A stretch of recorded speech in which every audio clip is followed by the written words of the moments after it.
Guys இன்னைக்கு நம்ம என்ன பண்ண போகிறோம்னா ஸ்லைம் தான் ஈஸியாக போராக்ஸ் இல்லாமல் ரெடி பண்ண போகிறோம். அதுக்கு ஃபர்ஸ்ட் நான் என்ன பண்ணியிருக்கேன், கேம்லின் க்ளூ தான் எடுத்திருக்கேன். நெக்ஸ்ட்டு ஃபெவிகம், நெக்ஸ்ட்டு ஒரு ஷேவிங் க்ரீம் எடுத்துக்கோங்க. அதுக்கப்புறம் பவுல் ஸ்பூன், இது மட்டும் வச்சாலே நம்ம ஈஸியாக ஸ்லைம் செய்ய போகிறோம். வாங்க எப்படி செய்யலான்னு பார்க்கலாம். ஸோ ஃபர்ஸ்ட் நான் என்ன பண்ணிக்கிறேன், கேம்லின் க்ளூ இது வந்து 20 ருபீஸ்து. ஸோ அது கொஞ்சம் எடுத்து ஊற்றிக்கிறேன். உங்களுக்கு எவ்வளோ வேணுமோ அவ்வளோ ஊற்றிக்கோங்க. நெக்ஸ்ட் ஃபெவிகம் எடுத்து போட்டுக்கோங்க. இன்றைக்கி நான் ரொம்ப ஒரு கொஞ்சம் தான் ரொம்ப ஸ்லைம் கொஞ்சம் கம்மியாக தான் செய்கிறேன். உங்களுக்கு தேவையான அளவுக்கு நீங்கள் செஞ்சுக்கோங்க. இது ஒன்றா நீங்கள் மெஷர்மெண்ட் எடுத்து செய்கிறதாலும் செய்யலாம், இல்லைனா நீங்கள் எப்படி செய்கிறதுனாலும் செய்யலாம்.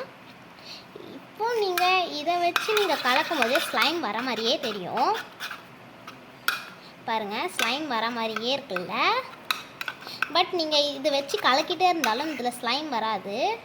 பிகாஸ் இதில் கொஞ்சம் இது பிசுப்பாக இருக்கும். ஸோ அதனால் அது வராது. நல்லா கலக்கிட்டுக்க பாருங்கள், கையில் பிசுன்னு ஒட்டுது பாருங்கள். ஸோ இது இல்லாமல் நம்ம என்ன பண்ணிக்கலாம், நெக்ஸ்ட்டு ஷேவிங் க்ரீம் எடுத்து கலந்துக்கலாம். நீங்கள் எந்த பிராண்டோட ஷேவிங் க்ரீம் வேணாலும் எடுத்துக்கோங்க. நான் கொஞ்சம் கலந்துக்கிறேன். இதை கலந்ததுக்கப்புறம் உங்களுக்கு ஈஸியாகவே ஸ்லைம் வந்துடும். ஸோ நீங்கள் இந்த ஸ்லைமுக்கு தான் இது ஆக்டிவேட்டராக சேர்க்கணுன்னு இல்லை, எல்லா ஸ்லைமுக்குமே இது ஆக்டிவேட்டராக சேர்த்திங்கன்னா ரொம்பவே நல்லா ஸ்லைம் வரும். பாருங்கள், கொஞ்சமாக சேர்த்ததுக்கே பார்த்திங்கன்னா நல்லா ஒரு இது இருக்குது.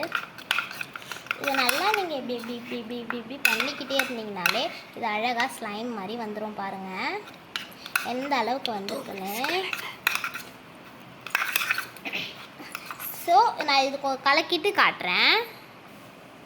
ஸோ இப்போ நெக்ஸ்ட் நான் என்ன பண்ணிக்கிறேன், கொஞ்சம் கோகோனட் ஆயில் இல்லை ஏதாவது ஒரு சம்திங்ஸ் ஒரு ஆயிலை வச்சுருவோம். ஏன்னா அது நிறைய வந்து ஒரு மாதிரி இப்போ கையில் பிசுப்பாக ஒட்டுற மாதிரியே இருக்கும்.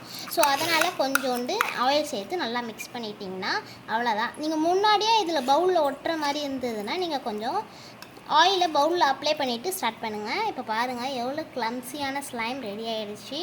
பாருங்கள் எவ்வளோ கிளம்ஸியாக ரொம்ப நீட்டுக்கு வருதில்ல. ஸோ இந்த ஸ்லைம் உங்களுக்கு பிடிச்சிருந்தா லைக் பண்ணுங்கள், ஷேர் பண்ணுங்கள், சப்ஸ்கிரைப் பண்ணுங்கள். இன்னொரு சூப்பரான ஐடியாவோட நான் உங்களுக்கு ஷேர் பண்ணுறேன் இந்த யூடியூப் சேனலில். So bye.